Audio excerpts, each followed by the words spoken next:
Hello everyone, welcome back to the channel. In today's quick video, I will show you exactly how to transfer your data from Operagx to the regular Opera web browser, including the bookmarks, the passwords and settings.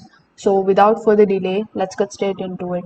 First of all, you need to open your Operagx. Then you need to simply press Ctrl plus Shift plus B in order to access your bookmark manager. Over here in the left hand section, we have the import and export bookmarks option. Among these, simply choose the export bookmark, and now you will have to save this file in your web browser. It will be an HTML file.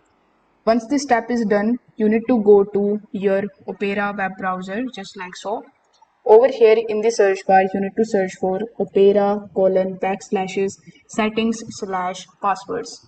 Now, once you search for it, you will be landed here on this page where you can basically select the option of passwords.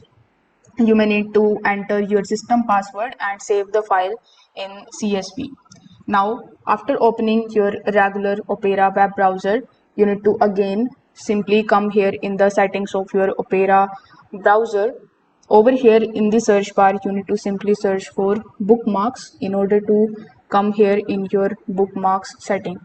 So once you are here in your bookmarks setting, you need to simply click on the option of import bookmarks.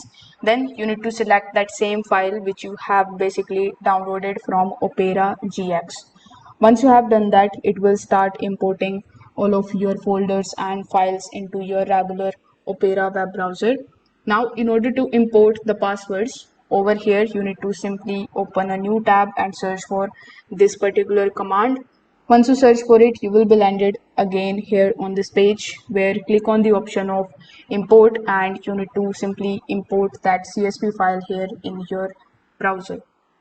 Now extensions and the themes need to be reinstalled manually. So if you want to match the look and the feel, you can apply similar settings under appearance and themes in Opera's settings. So here, in order to find that, you can come here on this page. In the settings, you will see the theme option, so you can select the similar type of theme here which was available in your Operagx web browser. So if this video helped you out, make sure that you like this video and subscribe to the channel. Thanks for watching.